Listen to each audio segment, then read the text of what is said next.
Wow, what a weekend. I bet you were watching a lot of cable news.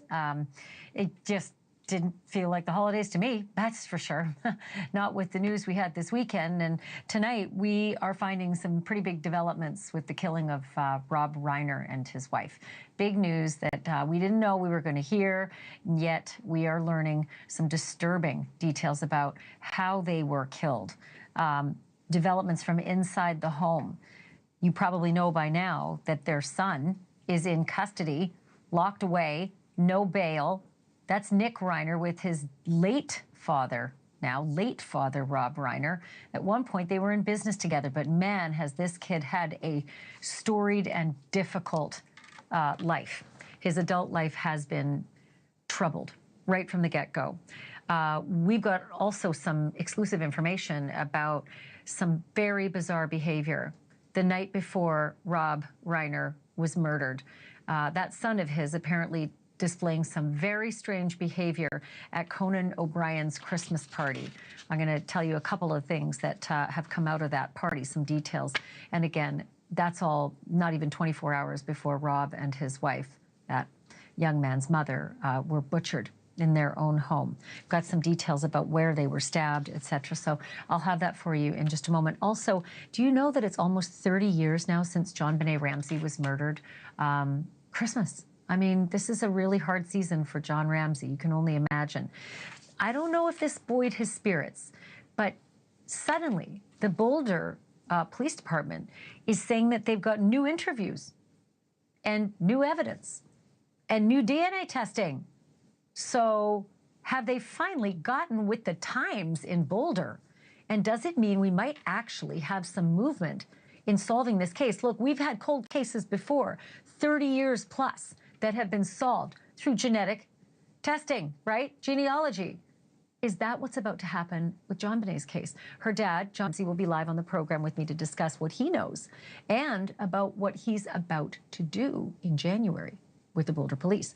Also, well, you know Dasher and Dancer and Prancer and Vixen. I'm sure they'd all be welcome at your house, right? But there's one Dasher, a door Dasher, who ain't coming to any Christmas parties anytime soon. This is the lady. You can see that pepper spray there in her right hand, spraying the food that was just delivered. The food that the customer ate and got sick. So when I told you this story last week, I said I can't believe they haven't caught her because, I mean, come on, she's right there on video. So I was right. It wasn't going to take long. They caught this woman and they brought her in and she's got herself a mugshot, but she also has herself an excuse. And I cannot wait to hear your response when you hear her excuse for why she pepper sprayed the food. It's unbelievable. Here's a hint. It's going to make you climb the walls. Oh, that's a hint. Okay, let's start here in Los Angeles tonight with the brutal killings of a Hollywood legend and his wife and a family tragedy that has suddenly electrified the whole country. Iconic actor and director Rob Reiner was murdered in his home yesterday along with his wife of 36 years, Michelle Reiner, a producer and their son is locked up tonight and suspected of knifing them to death after a heated fight that took place at the home of Conan O'Brien during his annual A-list Christmas party. Going to have more on that in just a moment, plus some new details about the injuries suffered by Rob and Michelle and the curious behavior their son was exhibiting while at that Christmas party. Rob Reiner, of course, is famous for box office hits like The Princess Bride, Stand By Me, When Harry Met Sally, A Few Good Men, Misery, Spinal Tap, and the list goes on and on. The news broke last night that the couple had been found by their daughter, Romy, brutally stabbed to death in their gated luxury Brentwood home. It took just hours for the police to name a suspect and make an arrest. The couple's son, 32-year-old Nick Reiner. According to the LAPD, Nick has been booked on murder. He's currently being held without bail, no matter what you heard earlier, and I'll get to that in a minute. Nick has been open about his struggles with heroin addiction and homelessness, even co-writing the 2016 film Being Charlie, based on his own life experiences. And can you guess who directed the film? His father, Rob Reiner. The tributes to Rob and Michelle have been pouring in since the news broke that they were found dead. Actress and singer Rita Wilson, who's married to Tom Hanks and appeared in Reiner's The Story of Us, wrote in part, "Rob and Michelle Reiner are two people who really did make the world a better place. Rob was a generous director who loved actors because he was one himself. He gave actors freedom and trusted our choices. His work as an actor, writer, and director will live on, as will all the works that he and Michelle endeavored so hard to establish for our civil good. Our hearts go out to their families with the deepest of sorrow and love." And Kathy Bates, who starred in Reiner's movie Misery, remembered the couple in this way, quote, "I loved Rob. He was brilliant and kind, a man who made films of every genre to challenge himself as an artist. He also fought courageously for his political beliefs. He changed the course of my life. Michelle was a gifted photographer. She shot my beautiful photos for the Misery campaign. My heart breaks for them both. My thoughts are with their family." I want to bring in NewsNation's senior national correspondent, Brian Enton, who is live outside the Reiners' home tonight. Brian, there's been a lot of activity there. It took hours and hours just last night for them to get a warrant. I'm wondering if the crime scene has wrapped up, if there's still activity there? Yeah, it's interesting when you talk about it taking hours last night for them to get a warrant. I learned the reason today, and it's because Nick Reiner, the son, was actually living here at his parents' house, and there is a California law that if you're a resident of a place and there's a criminal investigation, they've got to get a warrant, and they didn't want to take any chances, and they didn't feel like they were in a rush in that moment, I'm told, which is why they waited for the warrant to go inside. But this is the Reiners' home behind me, just a beautiful, beautiful house here in Brentwood. It's so sad to look at. I mean, the beautiful white gates, but all the Christmas decorations, the Christmas ornaments hanging from the trees. They were apparently very, very festive this time of year. One neighbor was telling me the gates were normally open, that they would be having parties this time of year. They were getting ready for the first night of Hanukkah last night when they were brutally stabbed and killed in their home, Ashley.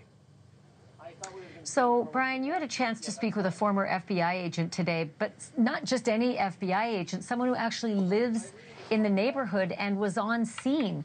When did that agent get on scene? What did the agent tell you? Yeah, this is Maureen O'Connell, and she lives down the street. She knows people in the area, and the minute she heard about this happening, she raced over to see what was going on and started talking to the neighbors. Listen to what she told me.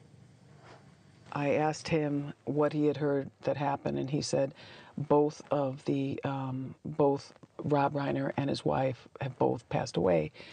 And initial reportings were that one had passed away, but not the other. And so he said, no, now it's both. And, you know, unfortunately, that turned out to be true.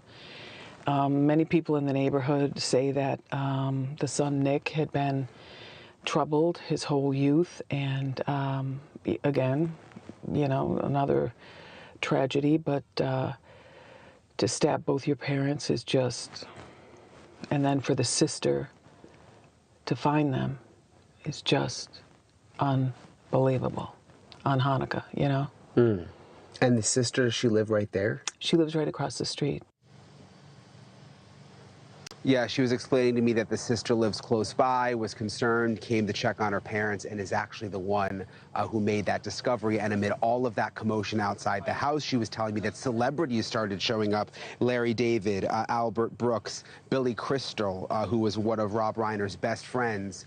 They all arrived here and were just in a panic, Ashley, when they realized what had happened. So there was some confusion earlier today because the LAPD said that their son Nick was being held on $4 million bail, which sounded weird given that this is a double murder, if he was being held on murder charges. And then they flipped. What was the story behind the bail confusion? Yeah, and there was concern here in the neighborhood when that first came out, because while $4 million might sound like a lot, you know, he could possibly have those financial resources. But it turns out they backtracked. It was no longer a $4 million bond. We were then told that the bond was set at zero, so there was no chance of him getting out. And we have learned through TMZ reporting tonight that he is apparently on suicide watch right now. I would not be the least bit surprised about that, given that he's had such mental health issues in the past, apparently drug addiction, and then what he's accused of. I mean, good God, if this is true. All right, so the other question I have for you is what's next? I mean, he's booked, but he's not charged yet. There's some official work that still needs to be done. What's the next step in this process for Nick Reiner? Yeah, so there's court bright and early tomorrow morning, 8:30 a.m. Los Angeles time, downtown LA. He is going to be making his first court appearance where he will officially be charged. It's going to be interesting to see who's there. Who is his lawyer? Will his family be there? Will his sister perhaps be there? We don't know, but the first court hearing is tomorrow morning. Oh, Brian, I just can't even imagine what these siblings are going through at this time. Like you said, you can see the holiday lights behind you. This is supposed to be, you know, the season of family and celebration. And this is, I mean, there's just been so much sadness, right? From Brown University to Bondi Beach to now Rob Reiner's home. Break into the show if you learn of anything. If anybody shows up tonight, if you find anything out, by all means, just step in and let us know what's happening. Thank you, Brian. Thanks, Ash. Brian Enton's going to continue to report from the scene there. TMZ, by the way, has been way out in front in this story, breaking several of the details of what happened inside the Reiners' home. And today was no exception. I spoke about it with TMZ's senior news producer, Charlie Neff. Here's our conversation. Charlie, it seems like Nick had a history of mental illness and maybe even drug abuse. Yeah, so Nick has publicly talked about his mental illness issues and his substance abuse issues over the years. Specifically, he had said that he had been homeless every now and then because he did not want to go to the places, the rehab facilities that his parents wanted him to go to. And so the only other option for him was to live on the street. He had been in and out of rehab. And, you know, Rob had openly talked about how he desperately tried to help his son over the years. He even had said that at times he regretted listening to counselors and what they were telling him his son needed, and he wished he listened more to his son and what his son was saying he needed. But he was being told that his son was manipulating him and his wife, and he regretted just how everything had transpired. And there was a time when Nick was sober. He had collabed with his father on a drama that was loosely based on their life. It was called Being Charlie, and you know, they did a lot of promotion for that movie. And at the time when they did interviews together, Nick had admitted that him and his father had a strained relationship and didn't have a whole lot of things in common. But you know, everybody knows that Rob and his wife Michelle tried so hard to get their son the help that he needed. Charlie, what was the relationship like between Nick and his mother, Michelle? The relationship that Nick had with his parents was very strained. In fact, we were told that these past couple months was really, really tough on the family. We're being told that Rob and his wife, Michelle, told their very close friends that they had tried everything they could to help their son, and they were at a breaking point where they didn't know what else they could do to help him. We do know that Nick was living at the house at the time of the grisly murder. But, you know, I think everybody wants answers as to why this happened. How does a son kill their parents, potentially, in such a grisly fashion? We're told that there was knife wounds found in their necks, and you know, it took a very long time for police to arrest Nick, and he is currently in custody in connection with the murders of his parents. It's devastating to think about an attack like that. If he's guilty of these crimes, that is such an incredibly personal way to kill someone in hand-to-hand combat, especially someone you know at close contact like that. Do you know anything more about any of the injuries and where the bodies were found and what the crime scene looked like?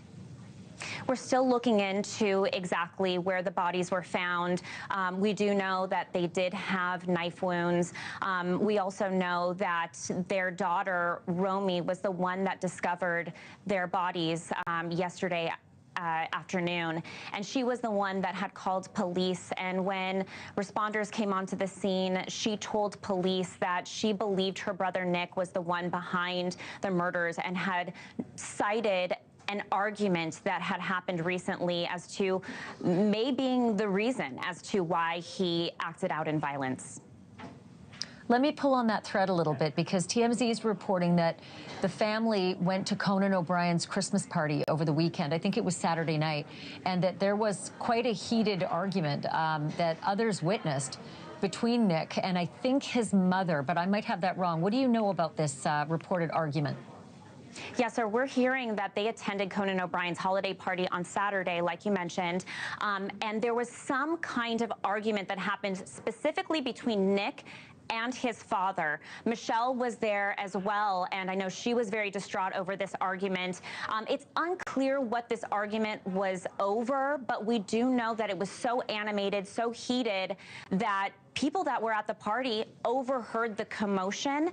And shortly after the argument came to an end, we're told that both Rob and his wife Michelle left. It's unclear if Nick left at that time, but some people that were there at the party also told us that it was surprising to see the way that Nick was dressed. He showed up to, a very fancy holiday party at none other than Conan O'Brien's huge mansion, wearing a hoodie. It didn't look like he wanted to be there. We're told he looked very out of place. And, it just really sets the scene as to what this looked like, what this party looked like. And here they were there with their son. They brought him along. We don't know if his appearance got brought up at all, but we do know that he was noticed because of his appearance at the party, and as well as the argument that transpired. Just a couple seconds left, but I do want to ask you, is there any reason as to why Romy believed that it was her brother, or at least indicated as such to the police? We know that Romy had noted the mental health issues that Nick had over the years, and she had noted his substance abuse issues over the years, and she had mentioned the argument that happened as well that she knew about. And so she believed that he was the one that had acted out in violence. We know that Nick was not home at the time. Like I mentioned, he was living at the house. And so Romy had insinuated to police that he may have fled the scene, and that is why he wasn't located on the property. And we do know that police were looking for him for quite some time, and they since have arrested him, and now he's behind bars. Charlie Neff, incredible reporting by TMZ. Thank you so much for taking the time to help us through this. Just so sad all throughout. This is such a very, very sad story. I appreciate your help. Thank you so much, Ashley. And my thanks again to Charlie Neff and TMZ. The JonBenet Ramsey murder is back under the microscope and the spotlight, too. Nearly 30 years after the child beauty queen was murdered, police say it is not too late to solve this case. There are new interviews and new testing. So will 2026 be the year that it's finally solved? JonBenet's father, John Ramsey, joins me live next. And don't forget to check out Drop Dead Serious. QR code's on your screen. We do a deep dive into the day's top stories, plus some that you've never heard before. Check it out, Drop Dead Serious. You can catch it on any platform you listen to your podcasts, or on YouTube. Back right after this.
We're just 10 days away from Christmas, one of the happiest times of the year. But for those of us in the true crime community, and for one family in Colorado, it is also a very dark anniversary.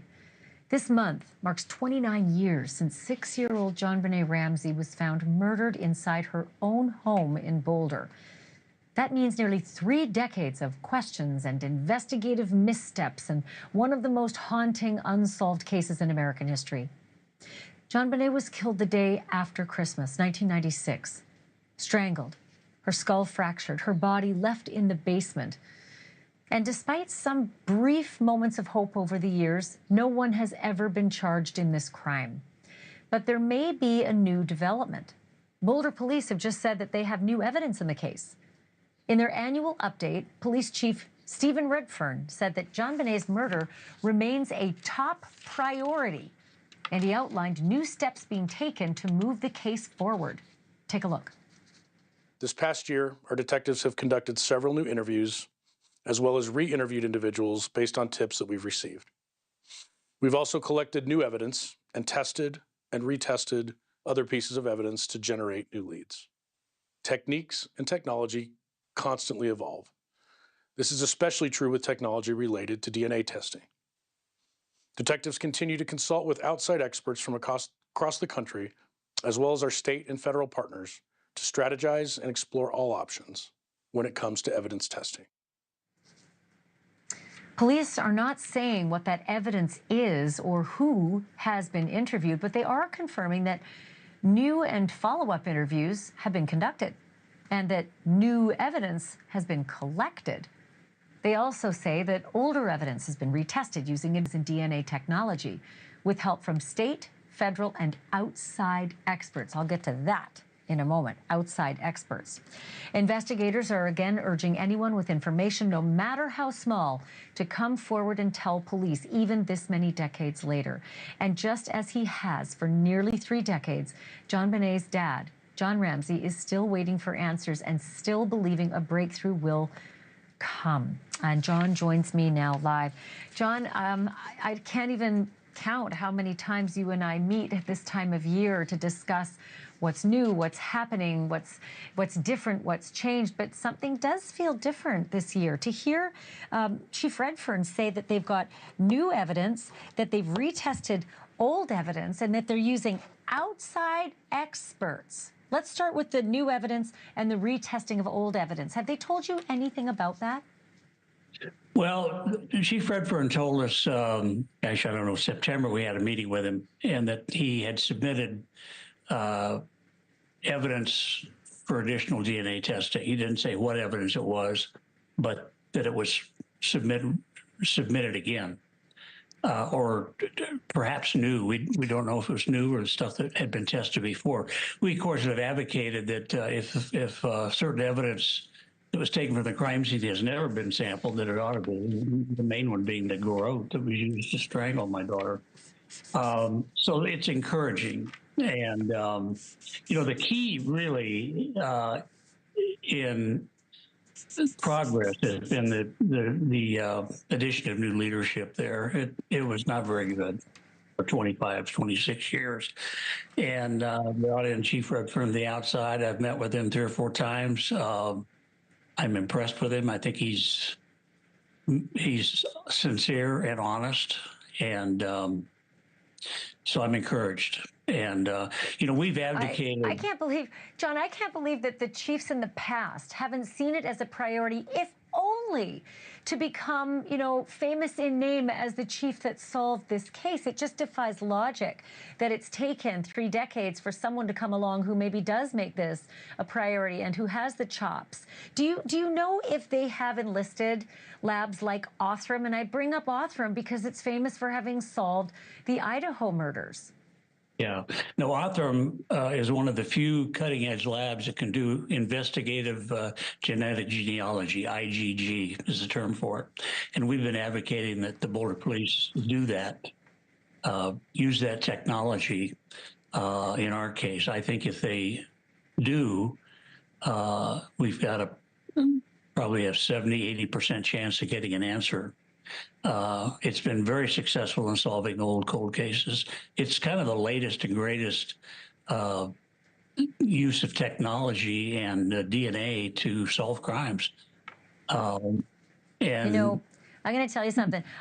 When I saw the posting of Chief Redfern, I went deep down in the comments and I was reading the comments. And John, I'm not going to lie, I was so disheartened to see how many people out there still believe you had something to do with it, despite the fact, and let me repeat this loud and clear, that the Boulder Police and everybody else involved in investigating the murder of your daughter, they have cleared you over and over and over again. And they've gone so far as to apologize for having left you under that umbrella of suspicion for so long, to the point where Patsy died before she was cleared from that umbrella of suspicion. So for anybody watching, if you're one of the commenters, do your research before you make such painful comments about John and his family. Okay, that aside, I will say this because you brought it up when we, I think, spoke at CrimeCon, that you wish that they would ask you to re-interview. You wish that they would bring you in so that you could, once again, tell them everything that they might want to know. Is that, I know you got the meeting in January. Is that on the agenda? Well, we haven't put it on the agenda yet, but we're going to ask for a meeting again in January for an update. And they've always been, at least with Chief Redfern, very cordial in honoring that request. So, you know, they've been fairly quiet about what they're doing. I think if I read between the lines of his latest report that he issued, there's some encouraging words there. And so I'm more optimistic than I've been in a long time, certainly with new leadership. You know, the problem with the old leadership, it was the old guard. These people that were in that police department had never investigated a murder. They decided on day one that we were guilty, literally day one. And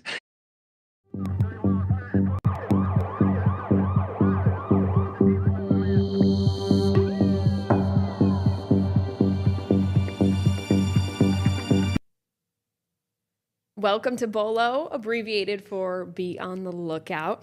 Very important episode today. We are talking all about holiday scams. So important time of the season to be looking out for those in several different ways. Before we get to that, we have something else to talk about, which everybody, I should say, has to look out for.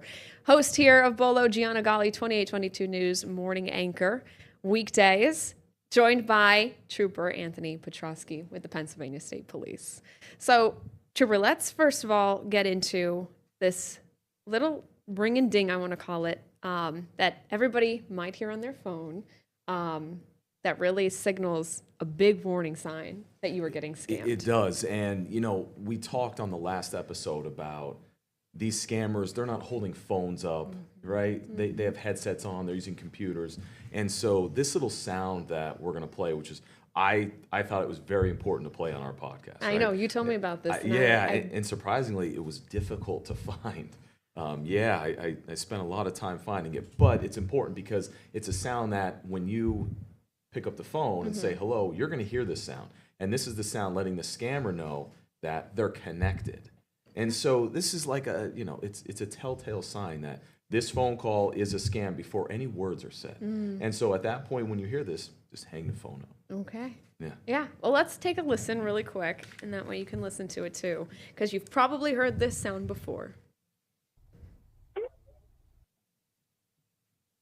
That's the sound. Okay, so see how simple and easily. What is it exactly we're hearing? Just like a little drop. To me, it sounds like a drop of water falling into a sink with just a little bit of water in it. That's the best way I could describe it. And that will be as soon as you pick up the phone? Yes. Okay. And again, that's letting the scammer know that they're connected on the phone call now.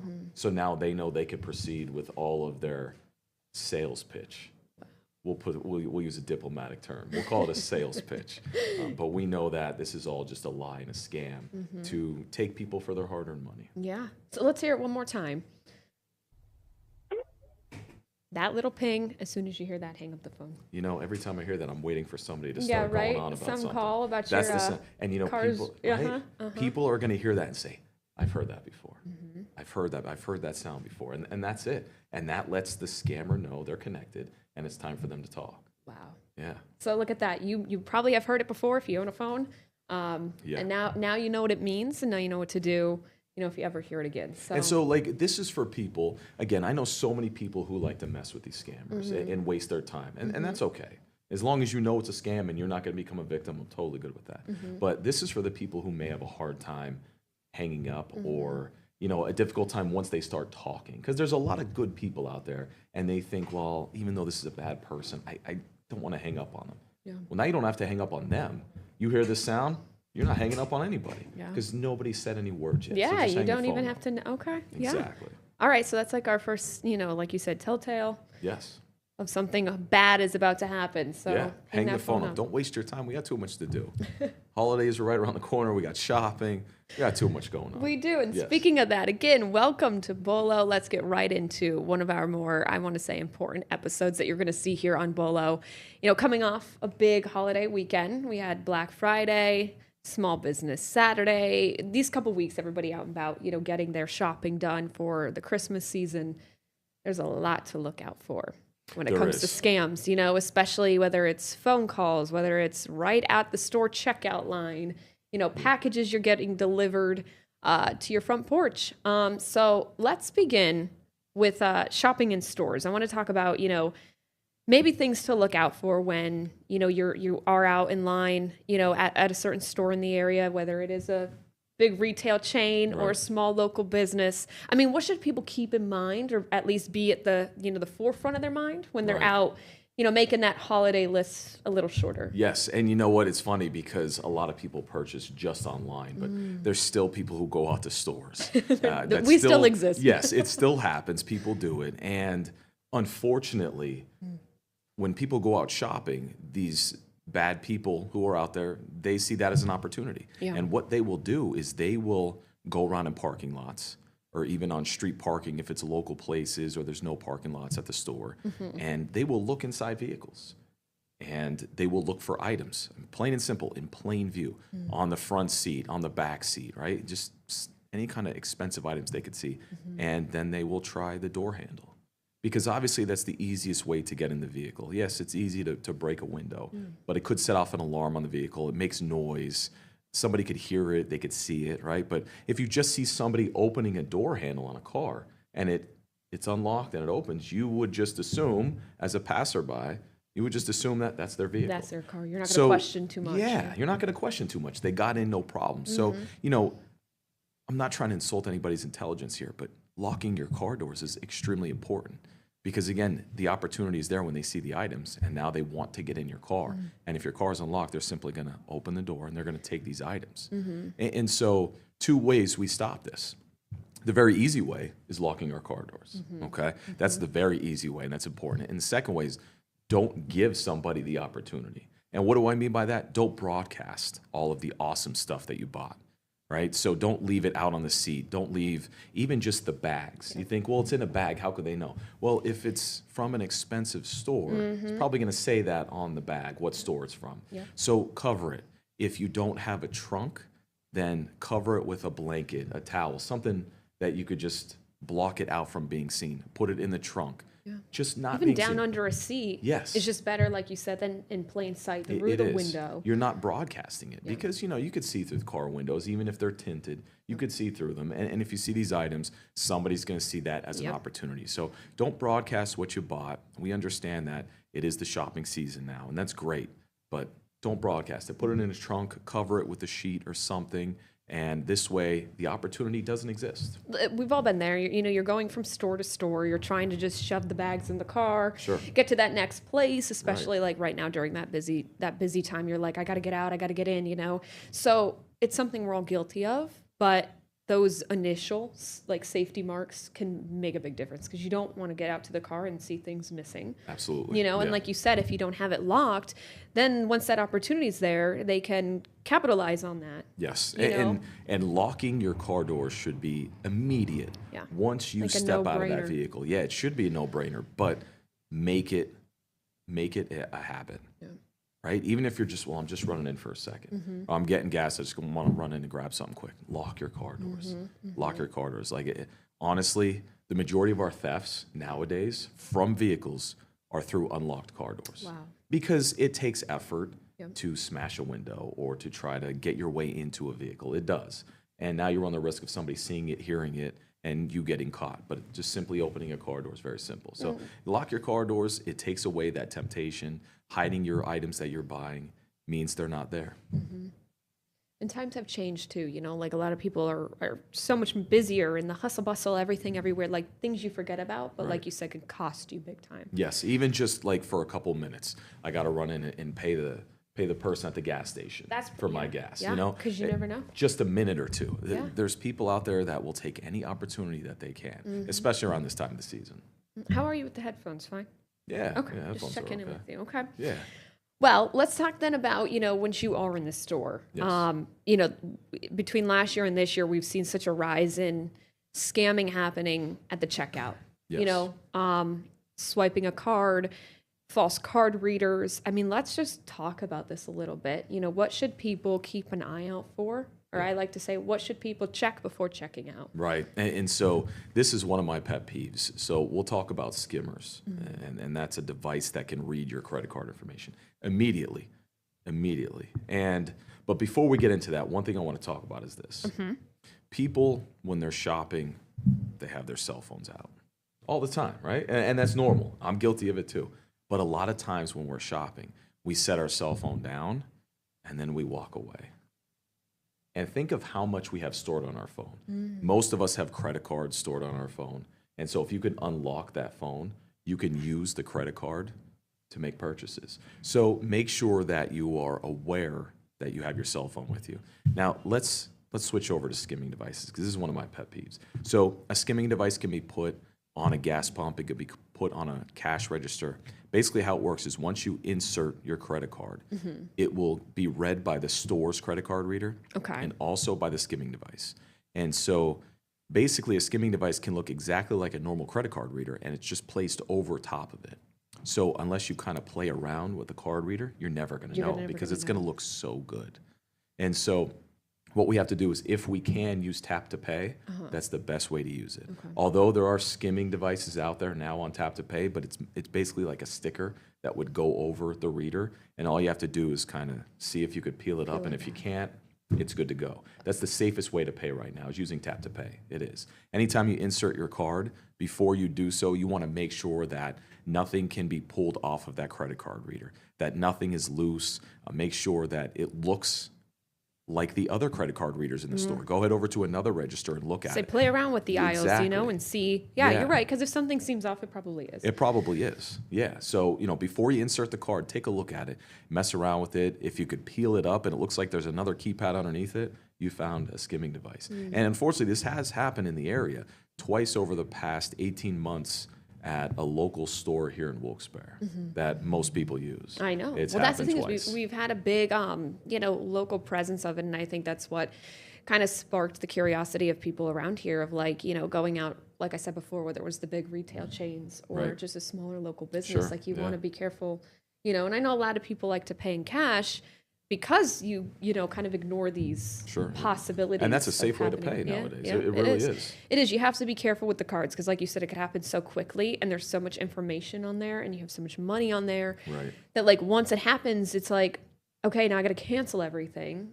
And it's immediate. So as long as the person who put the skimming device on is within 30 feet and it uses Bluetooth technology, which are the more common skimming devices now, the information gets sent immediately to them. So they could just be hanging out in Walmart acting like they're shopping or looking at something, and you insert your card, they immediately have it on their device, your credit card information. So before you're done checking out, they could be on Amazon making purchases with your credit card. It's that quick. They never even have to go back and retrieve the skimming device. Wow. And by the way, owning a skimming device is an automatic felony in the Commonwealth of Pennsylvania. Just having it, even if you weren't caught using it, it's a felony. It's illegal to possess.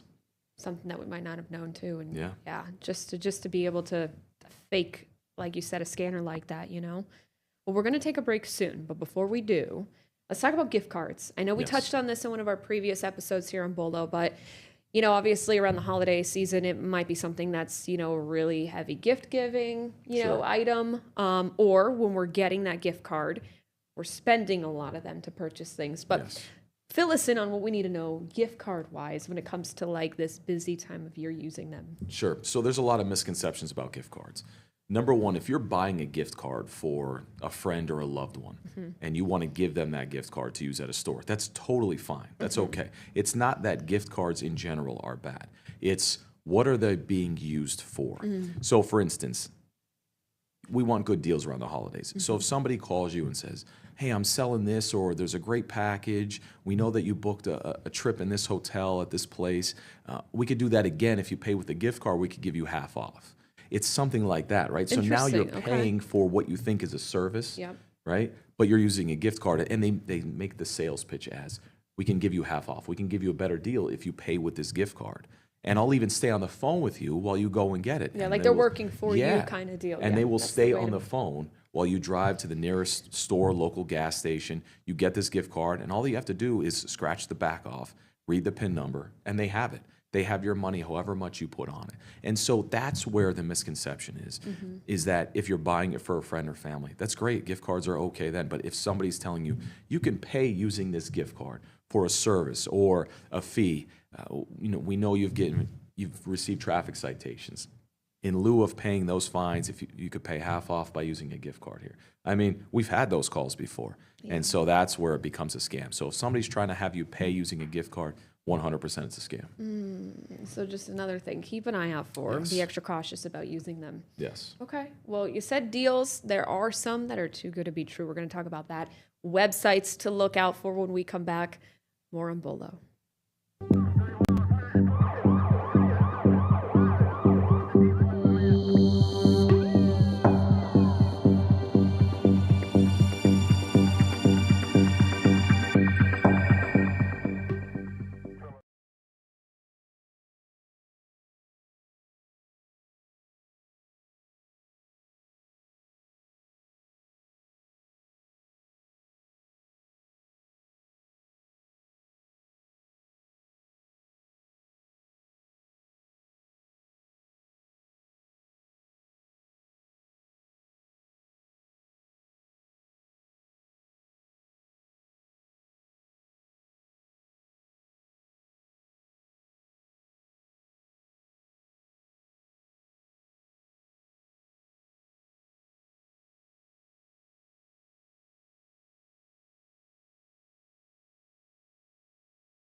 Welcome back to Bolo. Be on the lookout. Your host here, Gianna Gali, 2822 News, morning weekday anchor, joined by Trooper Anthony Petrosky with PSP. Now, we've been talking about holiday scams, touched on gift cards, in-store shopping. We have to talk about online shopping. It's a big thing nowadays. Trooper Petrosky, let's get into, coming off of Cyber Monday, but that extends, we know very well, right into December 25th. Yeah, these deals are all the time. These deals are all the time. And speaking of that, everybody's trying to save a buck, right? During the holiday season. We want to get the best deals, but some are too good to be true. Some are just right in your face. Don't go for that deal. Right. So let's jump into that a little bit. Maybe we're searching online, whether it's, whatever we're looking for, shopping for mom, dad, brother, sister. I mean, there's websites that'll pop up. There's ads that will pop out. What should we be looking out for to know if they're real or fake? Yeah, so you had mentioned, things seem too good to be true. And here's where that happens. So when we search on Google and we use social media, there's algorithms that the two of them work together, which is why we see ads on social media for things that maybe we just searched or recently did. They work together. And so you may have searched for something in Google and now you're on social media and you see an ad come up for it and you're like, I can't believe it. I should probably buy it now. Someone's listening to me. It's a sign, so I think I should buy it. And so what you do is you click on that ad and it takes you to what you believe to be a legitimate website. And it could very well be, but it can also be a fake website. And a lot of times where we see the fake websites is in external links. So either like on a social media post in the comments or a text message gets sent to you and it's blue, it's underlined, it's a hyperlink. You click on it, it takes you to a website. But 9 out of 10 times, that's going to be a fake website. And it's going to have some kind of deal, and it's going to ask you for your credit card information. You're going to put it in, and you're never going to receive that item. And all you did was transfer your credit card information to the creator of that fake website. So what we need to do is this: never click on any of these external links. You see them in comments on social media posts for whatever item you maybe were just searching. Don't click on those links. If you get a text message with these hyperlinks, don't click on them. Open up a separate Google search tab and search for the deal in there. And more than likely what you're going to find is people commenting that it was a scam. Now, if you're on a website and you want to know whether or not it's a legitimate website, what you do is copy that website domain in the search bar, open up a separate Google tab, and search that website in Google. If it's legitimate, it'll come up. If not, again, you're going to see comments of people saying, fake website, I was scammed, stay away from it. So just another way to, kind of stay safe with online shopping, because it's so prevalent. It's so easy to online shop. It's convenient. You don't even have to leave your house. And we know this, but so do the bad people. So do the scammers. They know this too. So we have to stay cognizant. And one little tip I always like to throw out there is if you're doing a lot of online purchases, have one credit card just associated with any purchases online. Okay. This way, you don't have to worry if your card gets compromised, which one it was, and I can't remember which one I used, and I don't know which one to close out now. It's one card. You have it hooked to your phone, you and your significant other, and it never even leaves the house. So this way, it's only for online purchases. And this way, if it's compromised, you know which card it is. You only have to close out one, and you'll get a new one sent to you. Very just smart a little tip if you aren't yeah. already doing that, because like you said, it's probably easier to keep a lot of track of things too. Yes, I know when you're looking through your transactions or whatever it might be. I mean, you go to the store, you do this, and before you know it, there's like 15 things you're going through, and you're like, I don't even remember buying this, or I don't, exactly. Yeah. So that's a good tip. When you think about it, let's say you do fall for this scam. So let's say you kind of don't double check, or you do, but there's some part of you that still believes it's real. And you go ahead, you order whatever you ordered. I mean, is there something where if I don't get this package in X amount of time, or I don't get like a confirmation email, that's like a follow-up sign that we should look out for? Like, okay, red flag, we need to either call the company, like the credit card company, or right.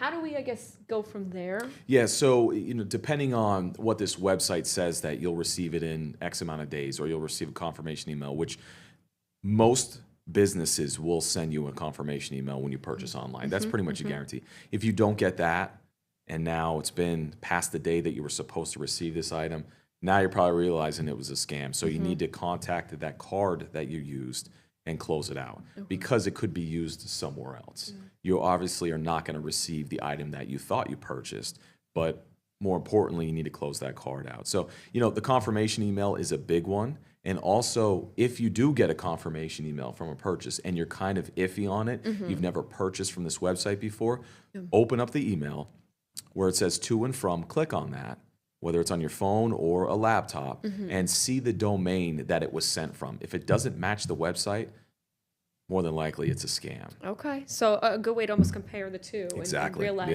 Yeah. this should Because then match at up. least you could close that card out relatively soon, as compared to days or weeks later. Yeah, which could be too late. Yes. And speaking of packages and deliveries from what we're ordering online, they're most likely coming to our homes. So let's talk about how we can get scammed that way, because that's obviously a big thing. We've heard of porch pirates during this time of the year. Yes. We've heard of packages going missing, on our front porch. Or you have an interesting story to tell us about your mailbox. Yes. That a lot of people might not realize what's going on there. Yeah. So it's the holiday season, and we understand that a lot of people are sending cards, they're sending cash, they're sending gift cards. We're also buying a lot of packages. I mean, we see the Amazon vehicles out there in every neighborhood. Every day. And we have had reports of people claiming that their packages were stolen from their front porch, whether it's in a very rural area or a high populated residential area, which in Northeast PA, we have both. Yeah. And so a lot of times packages are out there, they get delivered very early and they're sitting out there all day. And, again, we talk about this all the time, but if there's an opportunity, people will take it. So now you have individuals that are driving around looking for packages outside of a house. And they may sit there for a little bit and see if somebody comes out and gets it, and then they may try to take it. And so the importance of knowing when packages are being delivered, and especially if it's going to be expensive, right? If you order from a direct consumer, chances are the box is going to say who it's from. Who it's from, yep. And so these big ticket items might be broadcasted all over the box. And now you have somebody thinking, sitting on your front porch. Sitting on your front porch. Yeah, where it's like Somebody's almost thinking, free range, yeah, right? Yeah. That's $300, $400, $500 right there. And they're going to go and take it. So I understand we work. And we can't always just go home during our workday and get these packages to put inside the house. But if it's something expensive, talk to a neighbor. Know when it's going to be delivered. Talk to a neighbor and say, hey, can you do me a favor? Hold on to it. Or, if they have a key or your garage code, put it inside my house till I get home. Yeah. Or just hold on to it. I'll grab it off you when I come home. Unfortunately, this stuff happens. And we see this a lot during the holidays because the number of online deliveries are through the roof. And so we have to be aware of this. Also, there are people that go through mailboxes. Now, we're going to talk about residential mailboxes and commercial mailboxes. So residential mailboxes, if you were going to put something out, we put something in the mailbox and we put the flag up, don't do it the night before. Do it the morning of. Okay. This way, you're not telling people, hey, I have something in there that's going out. Because again, if we're mailing cards, there could be cash, gift cards in. It's the holiday season, so that's kind of expected. Okay, so don't do it the night before. Don't let it sit out there all night. Okay. Put it out there before you go for work or that morning before your mail person comes. Now, let's talk about the big blue boxes outside of the post office. Here's the problem with them.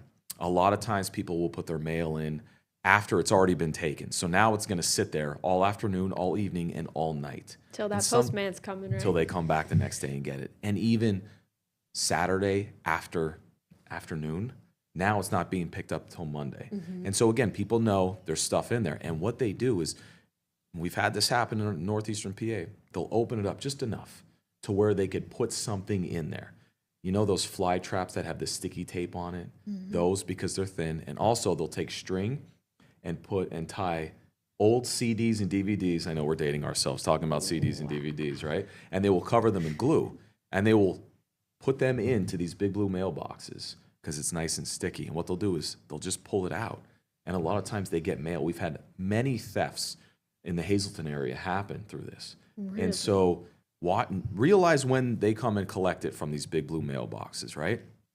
Or just walk an extra 10 feet and go directly into the post office and hand it to them. And do it yourself. It's a lot safer. Listen, I get it. It's a lot safer. Sure, this is not a daily occurrence, but it does happen. And so you want to protect yourself. Again, it's a lot easier to just walk it in or know when they come and get it and put it in right before that. Sticky CDs with the string. I've never even heard of that, and to hear that it's happening, locally. Yes. Again, something for people here to look out for. Yeah. And I think a good thing to keep in mind too is if you are sending gift cards out through the mail, money, call the person that it's being sent to. Yes, it's good to follow up. Make sure that they've got it, right? I mean, I know my mom and my dad have always taught me to do that when we were kids, or, like if my uncle was sending us something, or my aunts, and, from out of state or out of the area, like they would always call and be like, did you get my card? Yes. Especially after a certain amount of time, because you never know. And if the receiver forgot to send that thank you text, which it happens, right? That's right. It's always hey, good to follow did you up. get my... Yes, exactly. It's You're always welcome, good to follow by up. the way. Yes, great tip right there. But yes, I mean, something like that you don't think of, and I'm sure this stuff is happening, in the nighttime maybe, like a kind of a scam like that where people aren't around to see it. So it's not like you're going to be placing something in a mailbox and then all of a sudden you're watching it get scammed. I mean, a lot of times it's not right in front of our faces. We've said sometimes it happens right in front of our eyes, and other times it's not. But you never know. Exactly, and for those people out there who don't know what to get somebody as a gift. Now that we're talking about this, how about a security system for the house? We have these wireless cameras now. You don't need a monthly prescription, right? And basically, you can hook them up to your house. And when somebody comes to your house, you get notifications. Now, it may not necessarily stop somebody, but it helps us with our investigation. And if they see the camera, they may not come to your house. So something to think of. Listen, this is why I have him here. Yeah, they do a good job. It protects your your property. It lets you know when somebody is there, and it's a good way to keep an eye on packages when you can't be there to get them. Very smart. Possibly the #1 Christmas gift if you haven't gotten one this season. I don't get any kickbacks, I promise. Well, we want to hear from you, your concerns, your questions, your stories. We're going to talk about them right here on the podcast in the next episode. Be safe this holiday season. Don't forget to email any of that to my email at what you see on the screen right there, capital GG, lowercase ALLI at 2822news.com. Once again, Bolo, be on the lookout, joined by Trooper Petrosky here. Take care and happy holidays. Stay safe.